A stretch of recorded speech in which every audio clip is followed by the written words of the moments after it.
मेरठ का एक खौफनाक हत्याकांड, प्यार, धोखा और अंधविश्वास की सच्ची कहानी।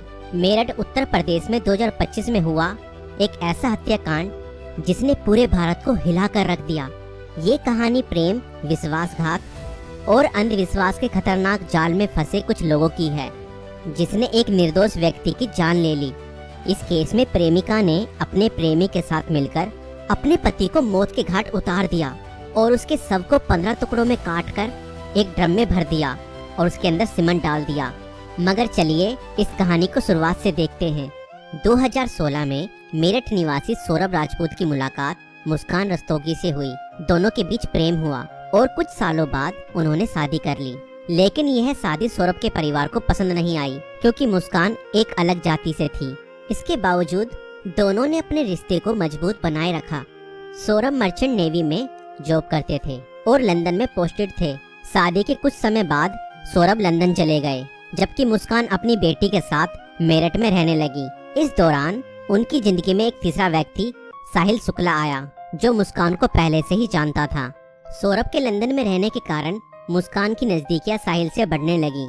साहिल, जो पहले से ही मुस्कान को पसंद करता था, अब खुलकर उसके साथ वक्त बिताने लगा। मुस्कान ने उसे यह यकीन दिला दिया कि वह अपने पति के साथ खुश नहीं है और वह साहिल से सच्चा प्यार करती है। साहिल शुक्ला अंधविश्वासी प्रवृत्ति का था और आत्माओं, तंत्र मंत्र जैसी चीजों में विश्वास करता था। मुस्कान ने इस बात का फायदा उठाते हुए उसके लिए स्नैपचैट पर एक फर्जी अकाउंट बनाया, जिससे वह साहिल शुक्ला की मरी हुई मां के नाम से चैट करती थी। इस फर्जी अकाउंट से वह साहिल को यकीन दिलाने लगी कि उसकी मां की आत्मा मुस्कान को पसंद करती है और चाहती है कि वे दोनों साथ रहें। धीरे धीरे साहिल पूरी तरह से मुस्कान की बातों में फंस गया। मुस्कान ने उसे यह विश्वास दिलाया कि अगर वह उसके पति सौरभ को रास्ते से हटा दे तो वो दोनों एक साथ रह सकते हैं। साहिल अब पूरी तरह से मुस्कान के इशारों पर नाचने लगा था। मुस्कान और साहिल ने मिलकर सौरभ को मारने की साजिश रची। 4 मार्च 2025 को जब सौरभ लंदन से मेरठ अपनी पत्नी और बेटी से मिलने आया, तब मुस्कान ने सौरभ की फेवरेट सब्जी कोफ्तों में बेहोशी की दवाई मिलाकर खिला दी।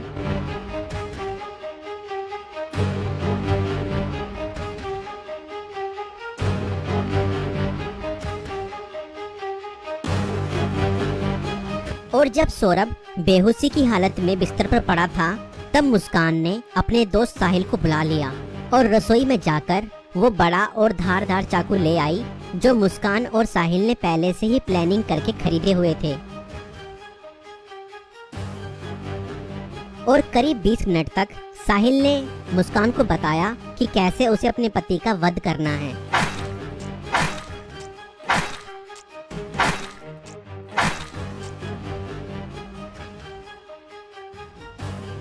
और फिर उसके बाद मुस्कान और साहिल ने सोते हुए सौरभ पर हमला किया और उसके हृदय पर 3 बार वार किए।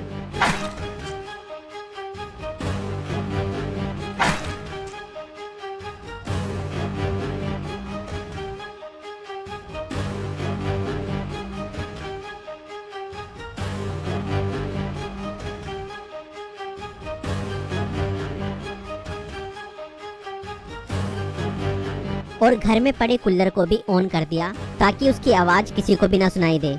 जब उन्होंने सौरभ को खत्म कर दिया, उसके बाद वह उसकी बॉडी को बाथरूम में ले गए।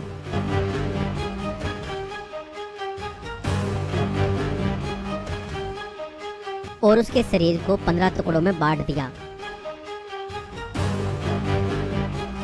सौरभ को खत्म करने के बाद उन्हें इस बात की चिंता हुई कि अगर सब बरामद हो गया तो पुलिस उन तक जरूर पहुंच जाएगी।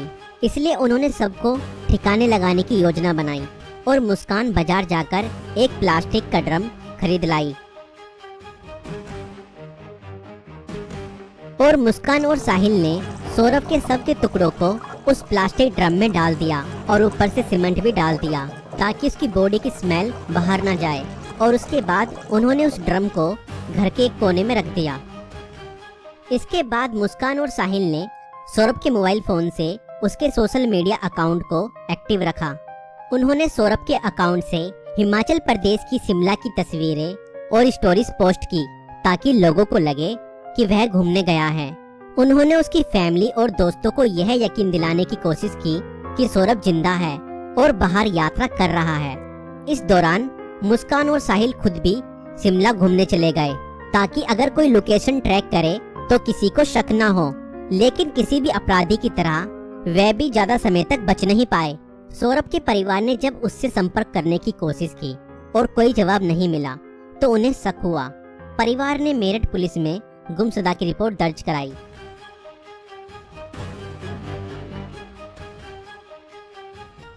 और इसी बीच मुस्कान ने अपने माता पिता को बताया कि शायद सौरभ का मर्डर हुआ है और उसके घर वालों ने ही उसका मर्डर किया है। मगर मुस्कान के पिता ने कहा, नहीं बेटा, किसी के भी घर वाले कितना ही नाराज हो जाएं तो भी ऐसा कदम अपने बेटे के लिए नहीं उठा सकते। बेटा, मुझे सच सच बताओ, सौरभ कहाँ है? मुझे सच्चाई बताओ, मैं किसी से कुछ नहीं कहूँगा। और तब मुस्कान ने अपने पिता को बताया कि उसने और साहिल ने मिलकर सौरभ को खत्म कर दिया है। और इतना सुनते ही मुस्कान के पिता ने पुलिस को सारी खबर बता दी।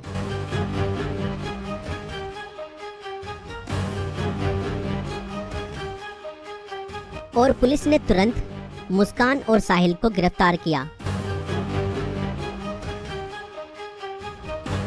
और उस प्लास्टिक ड्रम को भी बरामद किया जिसमें सौरभ के शव के टुकड़े थे। उस प्लास्टिक ड्रम को काटा गया और सौरभ के शरीर के टुकड़ों को बरामद किया गया। इस खौफनाक हत्या मिस्ट्री का अंत पुलिस द्वारा हत्यारों की गिरफ्तारी के साथ हुआ। पुलिस ने मुस्कान और साहिल को गिरफ्तार कर लिया। दोनों पर हत्या, साजिश और सबको छुपाने के गंभीर आरोप लगाए गए। दोस्तों, ये घटना हमें यह सिखाती है कि अंधविश्वास का अंजाम बहुत बुरा और भयानक होता है। साहिल ने अपनी मां की आत्मा के नाम पर बनाए गए एक फर्जी अकाउंट पर भरोसा किया और हत्या जैसा अपराध कर दिया। और गलत संबंध और रिश्तों का अंजाम बहुत बुरा ही होता है। मुस्कान ने अपने फायदे के लिए साहिल को मानसिक रूप से कंट्रोल किया और हत्या तक करवा दी। और कानून से कोई नहीं बच सकता, चाहे अपराध कितना भी चालाकी से किया जाए। पुलिस की जांच और सबूतों के आधार पर अपराधी पकड़े ही जाते हैं। इसलिए रिश्ते सोच समझकर बनाएं और जीवन साथी चुनने से पहले सामने वाला मानसिक रूप से कैसा व्यक्ति है यह जानने की कोशिश करें। साथी चुनते समय सूरत पर नहीं, सीरत पर ध्यान दें। इस वीडियो को बनाने का उद्देश्य संसार में बढ़ रही बुराइयों से अवगत कराना है। दोस्तों, आपकी इस वीडियो को लेकर क्या राय है हमें कमेंट्स में जरूर बताएं। और ऐसी और वीडियो देखने के लिए हमारे YouTube चैनल को सब्सक्राइब जरूर करें।